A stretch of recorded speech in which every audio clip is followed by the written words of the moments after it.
नमस्कार समस्तंकु स्वागत। अच्छा स्कूल दिन कथा टिके मने पकांतु तो आम समस्तंक हिंदी बही रे गोटे चैप्टर थिला अनमोल बाणी मने छे। हाँ आज आमे सेही कालजयी ज्ञानर गभीरता भितरकु जिबा जानिबा सेही बाणी विषय रे जहा शह शह वर्ष धरी आमको बाट देखै आसीछि। हेले गोटे प्रश्न तो निश्चय आसथिबो आजिकाली रही फास्ट फॉरवर्ड दुनिया रे जोठी ट्रेंड भी दिने परे बदली जाउछि सेठी शह शह वर्ष पुराना कथार कौन अमूल्य अछि सतरे कौन से सब पुराना बाणी आज आमर प्रॉब्लम सॉल्व करि परिबो। चलंतु एही प्रश्नर उत्तर ही तो आज आमे खोजिबा। तेबे आमर एही यात्रारे प्रथमे आसुछंती कबीर। देखंतु कबीर खाली जणे कवि नथिले, से थिले जणे जबरदस्त समाज सुधारक जे कथा को केबे भी बुलेई बंकई कहु नथिले, बिल्कुल सीधा कथा। से समाजर छलना को चिरी सीधा सड़क सत औ कर्मर कथा कहिथिले।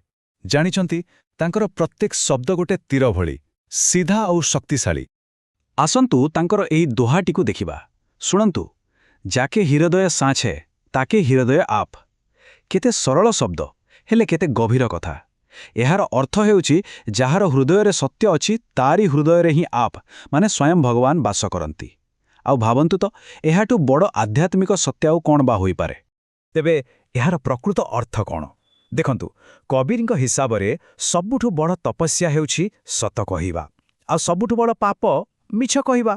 सिंपल तांक मतरे ईश्वरंकु खोजिबा पई मंदिर मस्जिद बा चर्च जीवा दरकार नाही, कारण से तो सबु बेले गोटिए सच्चा हृदय भितरे ही रुहंती। अच्छा सत्य परे आसिला कर्मर कथा आउ कबीरंकर एही दुहा तो बाह जो तो को कांटा बोबे ताही बोई तू फूल। टिके कल्पना करंतु तो केही जणे आपणकर रास्तारे कंटा पकई चलीछि आउ आपण ता बदलरे ता रास्तारे फूल बिछई दउछंती। एइटा खाली गोटे उपदेश नुहे, एइटा हेउछि नेगेटिविटी को जीतिबार सबुठु शक्तिशाली अस्त्र। एहा पचर फिलोसफी बहुत क्लियर। आपणकर कर्म ही आपणकर भाग्य। कबीर सीधा कहउचंती जे खराब करूछि ता पई भी भलो कर। काहेकि कारण आपणको आपणकर भलो कर्मर फूल मिलिबो आ ताकू तार खराब कर्मर कंटा मिलिबो। तेणु फल विषय न भावी केवल ठीक काम करी चलिबा एहा ही सबुठु भलो रास्ता। हाउ तेबे कबीरंक सत्य आउ कर्मर रास्तारू आगको बढ़िबा। एबे चलंतु भक्ति आउ बाणीर दुनिया रे बुली आसिबा। आउ एठी आम साथी रे अछंती दुई महान कवि सूरदास एवं तुलसीदास। दुहिंक रास्ता टिके अलगा किंतु लक्ष्य सेई गोटिए। गोटे पटे सूरदास जे बालक कृष्णंक लीला को जीवंत कर देइछंती। माँ यशोदांक आगरे कृष्णंक सेई निरीह अळी अझटर कित्ते सुंदर वर्णना। आउ अन्यपटे अछंती तुलसीदास, से आमुको आम कथार आम शब्दर शक्ति विषय बुझेइछंती। आसंतु टिके तुलसीदासंक कथा उपरे फोकस करिबा। से कहउछंती तुलसी मीठे बचनते सुख उपजत चहु ओर। माने मीठा कथा खाली शुणिबा लोक को खुशी दिएनी, बरंग एहा चारि आड़े गोटे शांति आउ सुखर परिवेश तैयारी करे।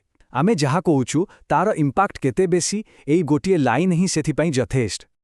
आउ से एई मिठा कथा को कौन कहिचंती जानंती? बसीकरण मंत्र। ना एटा कोनोसी जादू टुणा बा तंत्र मंत्र नुहे। एटा हेउछि आम शब्दर सेई पावर जहा बिना लड़ाई रे समस्तंकर हृदय जीति नहीं पारे। सतरे प्रेम आउ सम्मान पाइबा पई एठरू बड़ उपाय आउ कोन अछि? ठीक अछि। तेबे सत्य कर्म आउ मिठा कथा एहा परे आसुछि परोपकार। आउ ए विषय आमुक बुझेबे महान कबीर रहीम, जहांकर प्रतिटी कथा बहुत प्रैक्टिकल आउ सीधा सड़क। रहीमकर ए प्रसिद्ध दोहाटीकु टिके शुणंतु। से परोपकार कौन ताकू बुझेइबा पई सीधा प्रकृति पाखु जाइछंती। आउ एहाटू भलो उदाहरण कौन बा मिलिबो? तरुबर फल नहीं खाते हैं सरोवर पिए ही न पान, कही रहीम पर काज हित संपत्ति संचहि सुजान। वाओ केते सुंदर कथा। एहार अर्थ बहुत सरल किंतु बहुत गभीर। देखंतु गछ कौन केबे निज फल निजे खाए ना, पोखरी कौन निज पानी निजे पिए बिल्कुल नुहे। ठीक सेमती जणे ज्ञानी लोक बा सुजन निजर संपत्ति केवल अन्य मानकर भल पई ही संचय करे। तेणु प्रकृत धन सेटा नुहे जहाकू आमे आम पाखरे साहिती रखु। प्रकृत धन हेउछि सेटा जहा अन्यर कामरे लागे। आउ एहा सहित रहीम आमको आउ गोटे बहुत बड़ कथा सिखांती। जहा काम आवे सुई कहा करे तरबारी। माने जेउठी गोटे छोट छुंची कामरे आसे सेठी गोटे विराट खंडार कोनोसी काम नाही। एथिरु कोन सिखिबाकू मिलुछि जे ए दुनिया रे कोनोसी भी जिनिस छोटो नुहे, ସମସ୍ତଙ୍କର ନିଜ ଜାଗାରେ ଗୋଟେ ଗୁରୁତ୍ୱ ରହିଛି। ତେବେ ଏ ପର୍ଯ୍ୟନ୍ତ ଆମେ କ'ଣ କ'ଣ ଦେଖିଲେ? ସତ୍ୟ, କର୍ମ, ମିଠା କଥା ଆଉ ପରୋପକାର। ଆଚ୍ଛା, ଏ ସବୁକୁ ଯଦି ମିଶେଇ ଦିଆଯାଏ ତେବେ କ'ଣ ମିଳିବ? ଏହାର ଉତ୍ତର ଆମକୁ ଦେବେ ଆମର ଶେଷ କବି, ରାଷ୍ଟ୍ରକବି ମୈଥିଲି ଶରଣ ଗୁପ୍ତ, ତାଙ୍କର ସେହି ଅଦ୍ଭୁତ କବିତା ମନୁଷ୍ୟତାରେ। ପୂରା କବିତାର ସାରାଂଶ ବୋଧେ ଏହି ଗୋଟିଏ ଲାଇନରେ ଅଛି, ବହି ମନୁଷ୍ୟ ହେ ଯୋ ମନୁଷ୍ୟ କେ ଲିଏ ମରେ। ଏହାଠୁ ବଡ଼ କଥା କ'ଣ ହୋଇପାରେ? ପ୍ରକୃତ ମଣିଷ ହିଁ ସେ ଯିଏ ଖାଲି ନିଜ ପାଇଁ ବଞ୍ଚେନି, ବରଂ ଅନ୍ୟ ମଣିଷଙ୍କ ପାଇଁ ବଞ୍ଚେ, ଆଉ ଦରକାର ପଡ଼ିଲେ ତାଙ୍କ ପାଇଁ ଜୀବନ ବି ଦେଇପାରେ।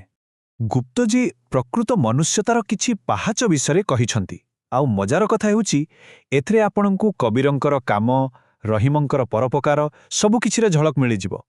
ପୂରା ମଣିଷ ସମାଜକୁ ନିଜ ପରିବାର ଭାବିବା, ଧନ କିମ୍ବା ପଦବୀର ଗର୍ବ ନ କରିବା, ଆଉ ମୃତ୍ୟୁକୁ ଡରିବା ନାହିଁ, ବରଂ ନିଜ ଭଲ କାମ ଦ୍ୱାରା ଇତିହାସରେ ଅମର ହୋଇଯିବା।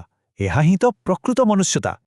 ତାପରେ ଏଇ 5 ମହାନ କବିଙ୍କଠାରୁ ଆମେ ଯାହା ସବୁ ଶିଖିଲେ ତାକୁ ଆଜିର ଲାଇଫରେ କେମିତି ଆପ୍ଲାଏ କରିବା, ବସ୍ ଏହା ହିଁ ହେଉଛି ଆଜି ପାଇଁ ଆମର ଜ୍ଞାନ। ଆସନ୍ତୁ ଏଇ 5ଟି ମହାରତ୍ନକୁ ଏକାଠି ରିକ୍ୟାପ୍ କରିନେବା। କବୀରଙ୍କଠୁ ମିଳିଲା ସତ୍ୟ ଆଉ କର୍ମର ଜ୍ଞାନ, ସୂରଦାସଙ୍କଠୁ ନିଃସ୍ୱାର୍ଥ ଭକ୍ତି, ତୁଳସୀଦାସ ଆମକୁ ମିଠା କଥାର ଶକ୍ତି ବିଷୟରେ କହିଲେ, ରହିମ ଶିଖେଇଲେ ପରୋପକାରର ମହତ୍ୱ, ଆଉ ଶେଷରେ ଗୁପ୍ତଜୀ ଏସବୁର ସାରାଂଶ ଦେଲେ ସଚ୍ଚା ମନୁଷ୍ୟତା। ଏଇଟା ଗୋଟେ ପ୍ରକାର କମ୍ପ୍ଲିଟ୍ ଲାଇଫ୍ ଗାଇଡ୍, ନୁହେଁ କି? ଆଉ ଶେଷରେ ଆମେ ଯେଉଁ ପ୍ରଶ୍ନରୁ ଆରମ୍ଭ କରିଥିଲେ, ଚାଲନ୍ତୁ ସେଇଠିକୁ ଫେରିଯିବା। ଏ ଯେତେ ସବୁ ଅନମୋଲ ବାଣୀ ଆମେ ଶୁଣିଲେ, ସେଥିମଧ୍ୟରୁ କେଉଁ ଗୋଟିଏ କଥା ଆଜିର ସମୟରେ, ଆଜିର ପରିସ୍ଥିତିରେ ମନକୁ ସବୁଠୁ ବେଶୀ ଛୁଉଁଛି? କେଉଁ କଥାଟି ଲାଗୁଛି ଯେମିତି ନିଜ ପାଇଁ ହିଁ କୁହାଯାଇଛି? ଟିକେ ଭାବନ୍ତୁ, କାରଣ ଏହି ଜ୍ଞାନର କୌଣସି ଏକ୍ସପାୟରି ଡେଟ୍ ନାହିଁ, ଏହା ସବୁବେଳ ପାଇଁ।